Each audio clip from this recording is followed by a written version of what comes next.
juga tadi, saya ini lihat pesertanya kok tadi ada bilang, apa pesertanya kok ada yang namanya Dora, mana Dora? Siapa? Adanya Dora, ada Butch, ada Diego. Ya, tadi juga kesaksian dari beberapa orang ya, harus semangat ya, harus semangat ya. Amin. Seperti ada sebuah pantun, belok ke kanan ada warung teh hangat. Meski hidup dalam tekanan harus tetap semangat. Kan gitu ya. Nah, satu lagi ya pantunnya nih. Burung tekukur menari di dalam kandang. Aku bersyukur Iya. tiap hari karena Yesus yang kupandang. Iya, Amin. gitu ya. Ya, oke. Kita masuk firman Tuhan. Tadi saya lihat di IG ada pengumuman Life of Christian ya, judul seperti itu. Nah, bukan satu kebetulan hari ini saya akan menyampaikan renungan firman Tuhan berkaitan dengan bumbu masak. Iya. Hubungannya apa ya Life of Christian bumbu masak? Ketumbar mericahe kete. Ah, kan gitu ya. Nah, bumbu ini selalu ada di rumah. Ya.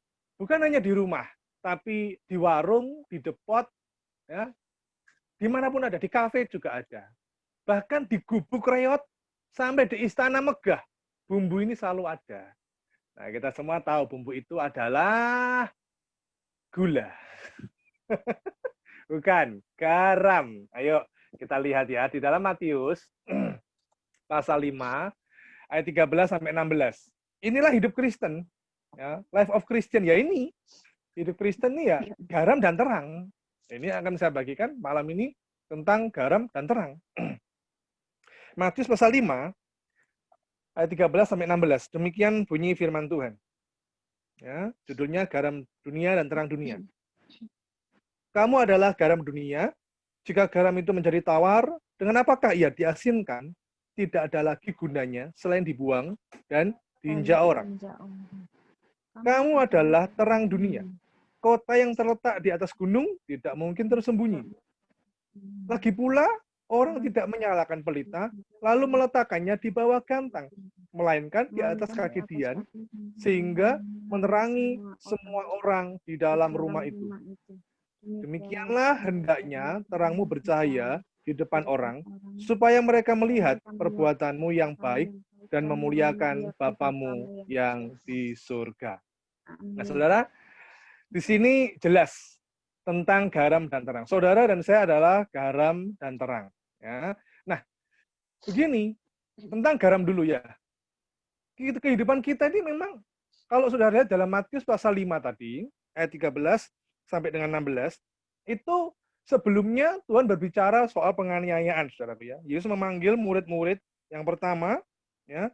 Terus berikutnya tentang kesalehan orang-orang Farisi.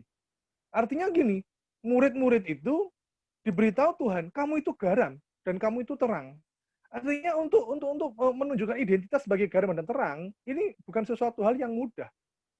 Apalagi kalau kita bekerja di tengah-tengah kantor atau orang-orang yang tidak mendukung iman kita, tidak mendukung kerohanian kita. Gampang sekali kalau misalnya kita ini bekerja mungkin sebagai full timer di gereja atau mungkin di yayasan Kristen. Meskipun itu pun juga tidak semuanya malaikat, ada setannya juga. Apalagi di luar, di tengah lingkungan yang sangat menekan kita secara iman, secara mental, jiwa kita tertekan. Nah, ini tidak gampang untuk benar-benar menunjukkan identitas kita sebagai garam dan terang. Makanya tentang garam dulu ya. Seperti tadi saya bilang, garam ini ada di gubuk reot sampai istana megah. Dan yang aneh begini, kalau kita makan di restoran, di depot, atau di rumah deh, kalau makanan enak, makanannya enak, garamnya dipuji nggak? Nggak dipuji. Enak makanannya, manisnya pas, pedesnya, tadi istri saya baru beli ayam geprek, pedesnya, ini level berapa nih, level berapa? Level 7, wah, gitu ya. Kan gitu. Nggak tahu di sini beberapa yang suka pedas nggak? Ada yang suka pedas sampai level 10, apa itu perutnya ya? Banyak banget ya lomboknya. Nah, itu kalau enak, nggak pernah dipuji garam itu. Tapi, kalau masaknya nggak enak, wih, masin. Oh, bukan iku masak. kok keasinan nih, nggak enak loh ini salahnya garam. Gitu. Emang ya, garam ini sedikit membawa dampak yang besar. Saudara, peranan kita, identitas kita sebagai garam, mungkin tidak ada kehidupan kita yang tidak berdampak, harus berdampak sebagai garam. Nah, kalau kita lihat orang zaman dulu di konteks di Yahudi kuno saat itu, garam itu mengambil peranan penting, sangat penting. Di negara-negara tertentu sangat perlu garam. Ya mungkin kalau di Indonesia saja mungkin ya, karena Indonesia ini kan kaya rempah-rempah. Jadi garamnya itu bisa diganti, ya. Kreatif. Orang Indonesia itu terkenal kreatif ya. Wah, masaknya kurang asin, garamnya habis, gampang asin kasih keringet. Wah, itu keringet gitu ya, diperes jadi asin kan gitu kan. Wah, ini kok kurang kecut ini ya. Pempeknya ini bumbu cairnya kurang kecut. Wah, dari ketek dulu deh. Jadi kecut. Jadi kreatif orang Indonesia ini. Tapi zaman dulu, garam itu penting banget. Penting banget. Ya. Nah, faktanya ini fakta. Banyak sekali orang Kristen tidak berdampak. Atau bahkan sebaliknya. Kalau tidak berdampak, ya untuk mending lah. Daripada berdampak tapi sangat buruk. Ini tambah soro gitu, saudara. Wah, ternyata masih baik orang yang sana ya. Orang sana lebih baik dari orang Kristen. Melihat keluarga yang sering bertengkar, wah apa keluarga ke gereja setiap minggu tapi setiap hari juga bertengkar. Apa orang Kristen kok males? Apa orang Kristen kok begini, kok begini? Itu loh, bukan Kristen, tapi orangnya baik. Lihat saudaraku, Tuhan saat itu memberitahu kepada muridnya, kamu harus melebihi orang Farisi. Ya, saya tiba-tiba ingat ini di ayat mana itu ya. Hendak kalau hidup keagamaanmu tidak lebih dari orang-orang Farisi, kamu tidak masuk surga. Ya, mungkin saudara ada yang bisa bantu di sini. Ya, kalau hidup keagamaanmu tidak melebihi orang-orang Farisi, kamu tidak masuk surga. Jadi Tuhan minta kita ini melebihi orang Farisi, bukan soal wah hafal Alkitab, hafal hukum Taurat, jadi imam-imam kepala, bukan soal itunya, tapi soal dampaknya, soal kebaikannya, kesalehan hidupnya, itu yang Tuhan minta. Gitu loh. Ya. Yuk kita kembali lagi, garam. Nah, tadi dikatakan demikian, saudaraku ya. Jika garam menjadi tawar. Nah ini nih ya, terima kasih kepada Amelia Febriani binti Dora. Terima kasih ya. Di dalam tadi sudah di chat ya. Kalau hidup keagamaanmu tidak lebih dari orang Farisi, tidak masuk surga. Oke, baik lagi. Tadi kita dengarkan, jika garam itu menjadi tawar, dengan apakah ia diasinkan? Tidak lagi gunanya selain dibuang dan diinjak orang. Pertanyaannya gini, apakah ada garam itu yang nggak asin? Saudara kalau beli di supermarket, di mall, ya di warung deh, saudara masuk saudara tanya kepada pemilik warung atau kepada yang jaga kasirnya itu ya di mall apa supermarket, Mbak ini garamnya asin apa enggak? Nggak mungkin saudara tanya gitu. Boleh enggak saya buka dulu? Boleh enggak saya cicipin? Nggak mungkin juga kan gitu. Tapi di sini Tuhan bilang, kalau garam itu menjadi tawar, berarti kan enggak asin. Memang ada garam yang enggak asin. Ada garam yang enggak asin? Saudara ini gini, kalau Tuhan bilang garam itu menjadi tawar, berarti ada kemungkinan, bahkan sangat mungkin untuk garam itu tawar, tidak asin. Kok bisa Pak, saya tidak menemukan tuh garam yang tidak asin. Ini Pak, kalau tidak percaya di rumah saya nih Pak, ada 1 toples garam, silakan di nilai keasinan. Gini ya, zaman dulu, orang Galilea, daerah sekitar situ, itu sering mengambil garam itu di laut. Ya. Nah, di laut itu garamnya, di situ ya waktu Yahudi kuno itu, mereka garamnya tidak murni garam. Tapi mereka tercampur dengan zat mineral yang lain. Sehingga waktu itu diambil ya semacam kayak apa ya. Saudara kalau ingat zaman dulu ada namanya garam apa itu? Yang kotak-kotak itu saudaraku. Bukan garam tabur. Apa itu? Garam yang kotak-kotak itu, saya lupa. Mungkin sampai sekarang ada itu. Garam yang kotak-kotak itu. Bulat gede-gede. Nah, anggap aja seperti itu. Nah, di zaman dulu orang ambil garam seperti itu, terus dimasukkan ke air, direbus. Maka, garam yang tadi yang tercampur dengan zat mineral yang lain, yang murni garam, itu akan larut. Akan larut. Saudara. Sedangkan yang tidak murni alias tercampur dengan zat mineral yang lain, dia akan mengambang. Nah, ini yang dimaksud. Garam itu tawar, tidak asin lagi ya. Yang mengambang ini, campuran-campuran ini, tidak ada gunanya. Maka malah membuat kotor masakan, saudaraku. Sehingga apa yang terjadi? Ya dibuang. Yang dibutuhkan yang larut, garam murninya. Terpisah antara waktu pertama diambil, tercampur. Begitu dimasukkan ke air, maka akan terpisah. Lah yang tidak berguna ini, yang ada di atas, yang mengambang itu dibuang. Akhirnya apa? Tidak ada gunanya, selain dibuang dan diinjak orang. Nah, karena itu kita harus memiliki iman yang benar-benar garam murni. Gitu loh. Sekarang kan banyak, saudaraku. Orang itu seperti apa ya? Beras dicampur. Tahu ada campurannya juga. Terus apalagi? Bumbu masak dicampur-campur. Nggak ada. Banyak yang nggak murni sekarang. Makanya penyakit kanker makin banyak yang menderita. Karena makan-makan dicampur nggak karuan, saudara. Ya, supaya awet lah, supaya sedep lah, dan sebagainya. Nah, jangan sampai iman kita itu tercampur dengan hal-hal duniawi. Kita tinggal atau bekerja di lingkungan, anggap aja kantor A. Jangan sampai kita terpengaruh. Saya seringkali ngomong kepada anak saya yang sudah remaja, bergaul yang baik. Hati-hati, jangan sampai kamu dipengaruhi. Imanmu harus kokoh, prinsipmu. Garam yang murni itu akan dimuliakan, diberkati, itu dipakai luar biasa. Tapi yang tidak murni, dibuang, diinjak orang. Artinya apa dibuang, diinjak orang? Hidup orang Kristen yang tidak menunjukkan identitasnya sebagai garam, dia akan dilecehkan orang. Ngeri, saudara. Kalau dilecehkan orang itu nyesek, saudara. Makanya tadi saya dengar Feren, luar biasa ya. Di antara semua anaknya, waduh, yang S1, itu kan berkat Tuhan itu. Mama-mamahnya, oh mamanya satu ya. Kok mamah-mamahnya? Mamahnya satu. Mama papahnya maksudnya ya. Sorry ya, salah ngomong nih ya. Mama papahnya sampai bangga kan. Saudara, kalau tadi Vera bilang mamahnya enggak sampai lulus SMA. Mama saya hanya lulusan SD. Mama saya lulusan SD. Saya 4 bersaudara, yang jadi hamba Tuhan hanya saya. Padahal saya terkenal dulu, nakal, bandel, saudara. Dulu masa kecil saya itu benar-benar tidak menunjukkan sebagai garam.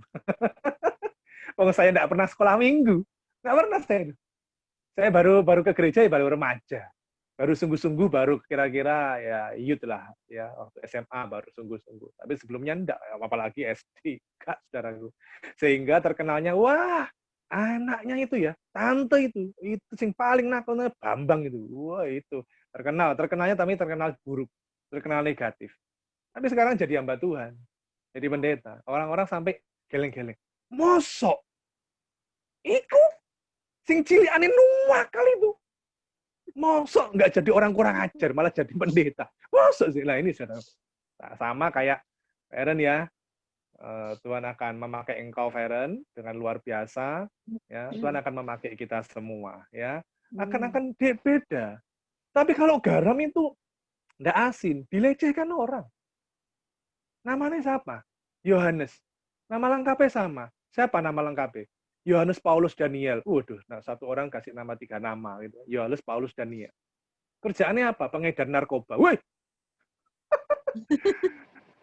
Di penjara. Ada namanya Sefanya. Wih. Ya, Moses. Wah, Moses tapi gonta-ganti pasangan, ya toh? Atau pergaulan bebas dan sebagainya. Ini kan dilecehkan orang. Bahkan ada pendeta, ya, rohani kayaknya. Di mimbar kayaknya rohani. Ternyata ya kita semua tahu ya sudah bukan berita yang usang lagi, itu sudah bukan berita yang baru maksud saya. Tapi dilecehkan orang. Kenapa? Dibuang, diinjak orang. Tawar. Kenapa kok bisa tawar? Karena itu tadi kecampur dengan mineral-mineral yang lain. Makanya hidup kita jangan sampai kita tercampur dengan mineral-mineral yang lain. Datang terus pada Tuhan. Tuhan yang akan memurnikan kita terus dan terus. Ya. Nah, bahayanya gini, ya ini masih tentang garam. Tawar, tidak asin, dibuang dan injak. Ada yang lebih parah lagi, saudaraku. Dalam Lukas pasal 14 ayat 34 sampai 35. Lukas pasal 14 ayat 34 sampai 35. Dikatakan demikian. Garam memang baik, tetapi jika garam juga menjadi tawar, dengan apakah ia diasinkan? Tidak ada lagi gunanya, baik untuk ladang maupun untuk pupuk. Dan orang membuangnya saja. Siapa mempunyai telinga untuk mendengar, hendaklah ia mendengar. Ini ada sesuatu yang luar biasa di sini. Kalau tadi kita baca di kitab Matius, garam itu tawar tidak asin, dibuang, diinjak. Tapi di kitab Lukas ada tambahannya loh, saudara. Di kitab Lukas. Tidak ada gunanya, baik untuk ladang maupun untuk pupuk. Ini garis bawahi kata pupuk. Ini waktu saya baca di bahasa Inggris, New King James Version, dikatakan di situ, it is neither fit for the land nor for the dunghill. Dunghill, pupuk itu dunghill. Apa itu dunghill? Dunghill itu adalah tumpukan kotoran binatang. Pupuk kandang, ya kotorannya sapi lah, kotorannya kambing lah, ya kotorannya apa lagi? Kotorannya nyamuk, kotoran nyamuk ya, ada. Pupuk kandang lah, pupuk kandang ya, kotoran sapi, kambing, kerbau. Artinya gini, kalau garam itu tawar, tidak asin, bukan hanya dibuang diinjak, tapi kualitasnya itu lebih buruk dari pupuk kandang. Pupuk kandang aja, kotoran binatang masih bisa dipakai. Ini garam, bukan hanya dibuang diinjak loh. Kalah itu kualitasnya, sangat parah. Sangat parah. Pupuk kandang aja kotoran binatang masih bisa dipakai, tapi kalau garam yang tidak asin, parah. Parah pokoknya. Nah, saya berharap, beriman, dan berdoa, saudara ikut Zoom ini semua, benar-benar menunjukkan identitas sebagai garam. Bukan begini, kebanyakan orang doanya begini. Ya, enggak salah sih, enggak salah. Ini ya doanya. Tuhan, jadikan kami garam dunia, jadikan kami terang dunia. Ya enggak salah, ya enggak apa-apa. Cuma di ayat yang kita baca tadi, enggak ada Tuhan bilang, kamu jadilah garam dunia, kamu jadilah terang dunia, enggak ada. Tuhan langsung bilang gini, kamu itu garam dunia, kamu itu terang dunia. Sudah. Jadi bukan jadi. Enggak, orang di dalam Tuhan, dia adalah ciptaan baru, dia adalah garam, sudah. Dia adalah terang. Bukan disuruh menjadi, berarti sesuatu ya. Kalau jadi itu kan dari belum terus menjadi garam. Nah, saudara itu garam. Saya ini dan saudara adalah garam. Kita ini garam. Tunjukkan identitas sebagai garam. Jangan sampai kita kalah dengan pupuk kandang. Kotoran sapi, kotoran kerbau. Gitu, saudara. Saya punya cerita waktu dulu saya di asrama, waktu sekolah Alkitab di Malang, saudaraku. Ya, bagaimana garam ini berdampak yang luar biasa. Di asrama itu ada kebagian tugas. Seminggu dari Senin sampai Jumat. Oh, ini ada 3 orang tugasnya ngangkuti sampah dari asrama putra, asrama putri, di mesnya para dosen dan sebagainya. Oh, ini bagian cabuti rumput. Oh, ini bagian bersih-bersih kamar mandi dan sebagainya. Nah, ada 2 yang tidak disukai. Ada 2 yang tidak disukai kalau di asrama, yaitu tugas ngangkut sampah. Yang pertama, bayangkan itu, asrama ini besar, kalau saudara tahu Satya Bakti dulu ya, di Jalan Karanglu. Besar asramanya itu. Waduh, sampahnya ya bau banget ya. Setiap hari. Yang kedua, yang tidak disukai adalah masak nasi. Masak nasi itu bukan di rice cooker. Dan tidak untuk 5-10 orang. Tapi untuk ratusan orang, saudara. Dan karena bukan di rice cooker, maka masaknya di dandang. Do you know dandang? No, dandang ya. Biasanya kalau perempuan, kalau misalnya dia mau pergi keluar, dia di depan kaca, dandang dulu kan. Dandang gurindang, dandang gurindang, dandang gurindang, kan gitu. Gitu ya. Nah, di dandang, kayak zaman dulu. Dan banyak kan. Nah, itu kan masak nasi. Ini saya sudah yang berapa tahun lalu, sudah puluhan tahun lalu. Jadi saya agak lupa-lupa ingat. Itu kalau masak nasi kan nasinya dicuci dulu. Karena ratusan orang, kita kan 200, 250. Maka nasinya banyak. Makanya untuk yang di dapur, itu kalau tidak salah 3 atau 4 atau 5 orang. Ya, nggak sampai 5. Kalau tidak 3, 4 orang lah. Ngaruh, apa saya? dicuci itu nasinya, terus dituangin, kasih air lagi, cuci lagi dan seterusnya. Terus direbus, kan gitu.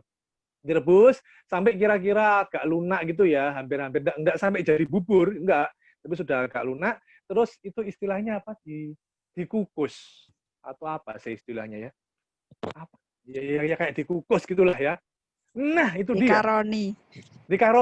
Dikaroni ya, dikaroni. Pasti itu punya Kak Roni atau Mas Roni atau Koroni? Karu. Oh, dikaru. Dikaru atau dikaroni. Oh iya, dikaru.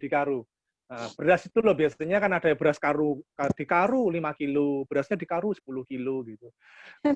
Nah, sing paling repot, sing paling enggak enak itu apa tahu? Kebagian waktu ngaduk nasi itu loh, supaya dia enggak kelembutan. Kalau kelembutan jadi bubur. Tapi kalau ini waktu kekerasan enggak enak dimakan. Nah, itu posisinya dapur itu kan enggak di bawah itu kompor gasnya. Ya, kita pokoknya kalau ngaruh itu dandangnya itu tinggi.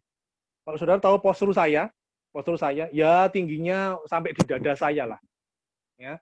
Sehingga kita kalau mau ngaruh itu ngaduk begini, harus naik kursi. Harus naik kursi supaya kelihatan toh. Ngaruhnya gini, kan enggak mungkin ngaruhnya gini. Enggak mungkin. Harus gini ngaruhnya. Nah, waktu ngaruh begini, itu enggak enak. Kenapa? Harus diaduk terus. Supaya bawahnya enggak ngintip.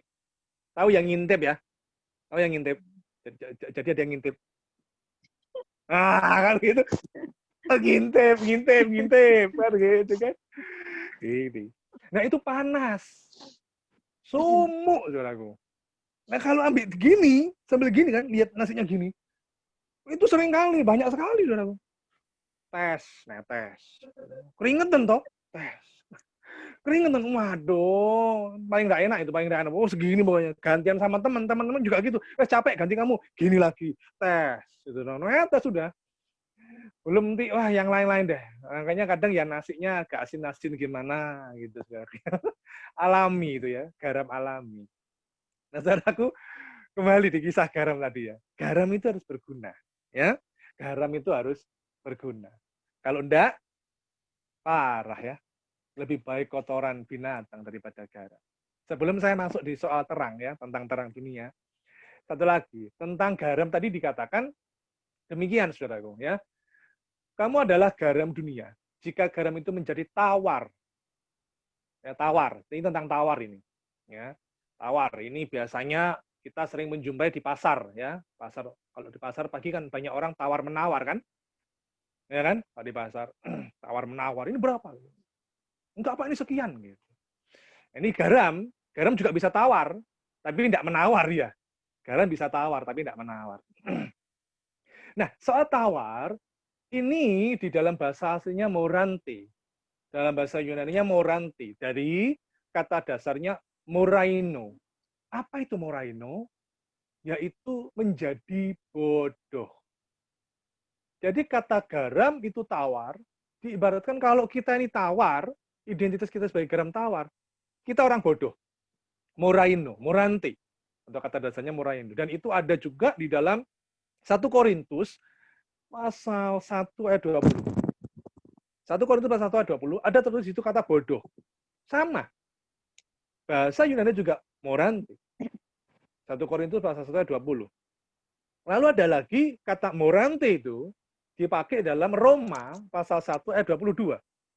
Roma pasal 1 ayat 22. Sama juga moranti. Jadi kata tawar disamakan, sinonim dengan bodoh. Saya percaya, di sini tidak ada orang yang mau jadi orang yang bodoh kan? Semuanya orang yang smart, berhikmat, cerdas. Ya. Kalau bodoh, diinjak orang, dilecehkan orang, dan kita tidak dipakai. Orang akan pakai pupuk kandang, kotoran binatang. Ya, ingat, tunjukkan identitas kita sebagai garam. Di keluarga, di tempat kerja, di gereja sekalipun, saudaraku. Banyak orang tersandung loh, jemaat itu dengan melihat pendeta, melihat hamba Tuhan, melihat jemaat lain yang kelihatannya setia, ternyata enggak. Ya, ternyata kehidupannya di luar itu. Waduh, mengerikan sekali, saudara. Oke, sekarang kita masuk di soal terang dunia. Ya. Nah, Yesus adalah terang dunia. Kita ini cerminan terang Kristus. Oke, di dalam Efesus pasal 5 ayat 8, Efesus pasal 5 ayat 8 dikatakan demikian. Memang dahulu kamu adalah kegelapan, tetapi sekarang kamu adalah terang di dalam Tuhan. Sebab itu hiduplah sebagai anak-anak terang, saudara. Nah, gunanya terang itu apa sebenarnya? Kalau garam itu kan berdampak, orang itu bisa merasakan kehadiran kita. Orang-orang bisa merasakan perkataan kita ini pedes enggak. Terus sikap kita kepada orang lain itu orang seneng atau malah kita menyakitkan. Tapi kalau terang, apa dampaknya? Terang itu sifatnya akan menyinari, membuang kegelapan. Sifatnya terang itu kan membuat orang itu orang itu melihat terang. Artinya begini, hendaklah hidup kita ini membawa orang kepada terang dunia, yaitu Yesus. Kehidupan kita harus membawa orang lain melihat Yesus. Makanya di ayat 16, tadi di kitab Matius pasal 5 ayat 16, tujuannya supaya kita ini adalah terang dunia. Tujuannya supaya apa? Bapa dipermuliakan. Bapa dipermuliakan, saudara. Tujuannya itu. Ya, tujuannya itu Bapa dipermuliakan. Terus coba ayat 16 yuk kita baca coba ya. Matius pasal 5 ayat 16. Pasal 5 ayat 16. Demikianlah hendaknya terangmu bercahaya di depan orang, supaya mereka melihat perbuatanmu yang baik dan memuliakan Bapamu yang di surga. Jadi surga ada. Bapa, Tuhan ada nggak? Ada. Gimana caranya orang lain supaya tahu surga ada? Bagaimana orang lain supaya tahu ada Tuhan di surga? Ya melalui saudara dan saya. Orang kan melihat surga melalui kehidupan saudara. Ya, saya beberapa melihat lewat Instagram ya, postingan-postingan yang sangat bagus ya, dari Amelia juga jadi berkat ya, dari Cinpu juga. Saya kapan hari lihat, sudah lama loh saya tidak lihat, siapa itu ya, sing nyanyi bagus suaranya, anak youth kok, siapa ya, pakai kacamata, main gitar, siapa ya, Edward kalau tidak salah ya, betul Edward ya, kok sudah lama dia posting, lama sekali dia tidak posting, ya. Bagus. Nah, itu jadi berkat. Orang-orang melihat, wow iya ya. Saya misalnya contoh. Begitu contoh ya ini. Edwardnya tidak ada kan di sini. Ini kalau ada dia jadi besar kepala. Contoh ya. Waduh, suaranya indah merdu. Waktu orang mungkin dalam keadaan sedih, dalam keadaan tertekan, mendengar pujian yang dinyanyikan, dia bisa merasakan surga. Orang yang mendengar bisa mendapatkan jamahan Tuhan. Itu terang, dampaknya terang. Nah, saudara dipakai apa oleh Tuhan? Yang pasti saudara ini terang. Nah, di mana saudara berada, apa yang bisa saudara lakukan? Bawa kepada Tuhan Yesus. Supaya orang melihat ada terang di dalam kita. Nah, faktanya begini. Kadang kita ini malah terpengaruh ya. Dunia ini kan penuh dengan kegelapan. Nah, hati-hati. Tidak ada orang suka dalam kegelapan. Saudara tahu yang suka di kegelapan apa? Nyamuk. Nyamuk itu suka di kegelapan. Ya, saya pernah punya teman di kos itu. Kaget saya. Sudah orangnya tambun, terus biasa ya kos cowok ya dulu. Ya cowok, ya ini cowok loh ya. Kan biasa kalau nggak pakai baju. Jadi itu di dalam bahasa Koreanya itu OTOT. Kan gitu. Bahasa Koreanya OTOT. Jadi yang pakai celana pendek, kos cowok lah gitu ya. Terus dia itu, yang namanya kos-kosan, terus ya enggak ada AC-nya, terus di luarnya dekat sama selokan, saudaraku. Saya waktu pulang pelayanan, saya masuk kos itu kaget. Dia di ruang tamu. Tiduran di ruang tamu di lantai, saudaraku. Nggak pakai baju, bisa tidur sambil ngorok. Wih, yang membuat saya kaget adalah, saya perhatikan, turunnya enak banget gitu. Saya perhatikan, saya kaget, saudara. Kan dia pakai celana pendek, nggak pakai baju. Itu nyamuk prasmanan loh.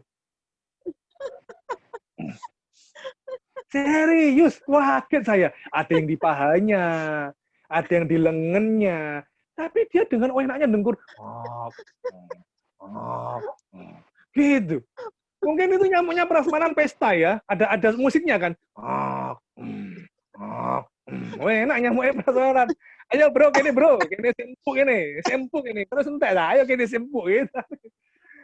Emang itu, ya sudah gelap remang-remang dan saudaraku, nggak ada orang-orang yang suka di kegelapan. Saya bisa ngetes. Contoh ya, saudara kira-kira, oh yakin toh Pak, nggak ada orang disuka kegelapan? Yakin.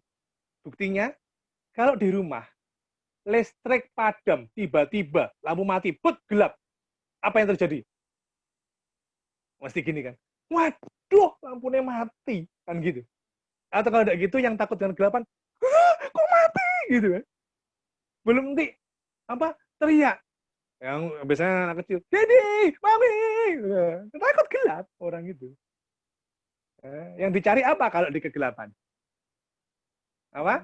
Ya, kalau zaman dulu senter atau mungkin lilin, zaman saya dulu lampu teplok, tapi sekarang kan handphone. Handphone ada cahayanya, sekarang ada senternya kan gitu kan. Nah, saudaraku, tak ada orang yang suka di kegelapan. Dunia butuh terang. Dunia perlu saudara dan saya.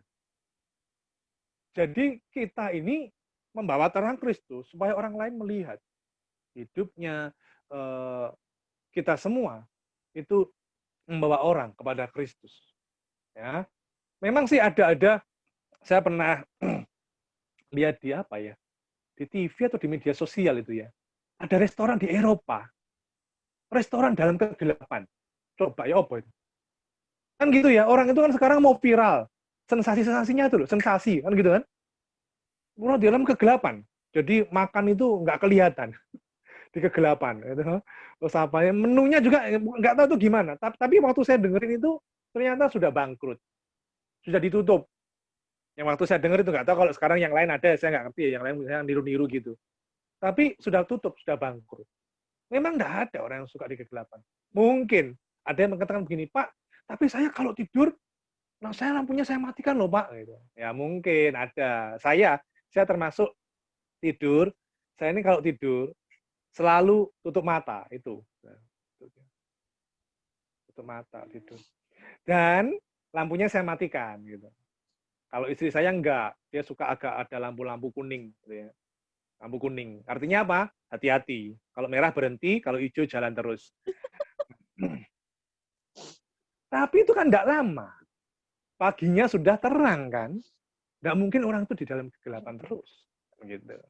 Nah, waktu itu ada penafsir Alkitab. Waktu kita baca dalam kitab Matius, ada beberapa tafsiran.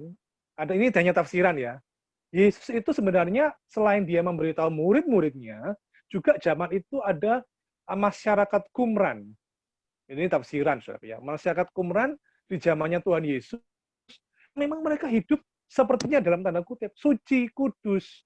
Mereka itu hidupnya tenang, tapi mereka di gua-gua Qumran. Mereka di gunung-gunung, jauh dari keramaian, jauh dari dunia. Sehingga mereka merasa hidupnya ini, aku hidup saleh, hidup baik, tidak terpengaruh dunia. Iyalah, wong kamu di gua-gua, di gunung-gunung. Beda dengan murid Yesus. Tuhan bilang, di tengah-tengah dunia, kamu harus jadi terang. Kamu ini adalah terang. Makanya juga ada ayat mengatakan, seperti apa? Domba di tengah-tengah serigala. Nah, jangan seperti masyarakat Qumran itu. Terang berfungsi kalau dia di tengah kegelapan. Ya. Jangan sampai kita dipengaruhi oleh kegelapan. Kita yang harus menerangi sekitar kita. Makanya kalau soal cerita kayak tadi Feren di keluarga, wah saya juga punya cerita banyak ya tentang keluarga. Wah, tapi ya sudah nanti waktu kita akan habis untuk curcol saya soal keluarga, curcol gitu ya. Nah lah ya. Nah sekarang balik lagi nih soal gantang. Ya tadi di Matius pasal 5 ayat ke-15. Lagi pula orang tidak menyalakan pelita lalu meletakkannya di bawah gantang, melainkan di atas kaki dian. Apa itu gantang? Gantang ini adalah alat ukur biji-bijian. Contoh ya, sebentar. Bentar ya, saya tiba-tiba teringat ini. Teringat nih. Tunggu ya, bentar aja 1 menit.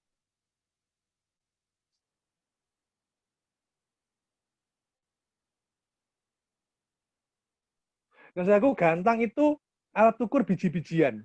Satu gantang itu sekitar 8,75 liter lah, ya semacam itu, ukur biji-bijian.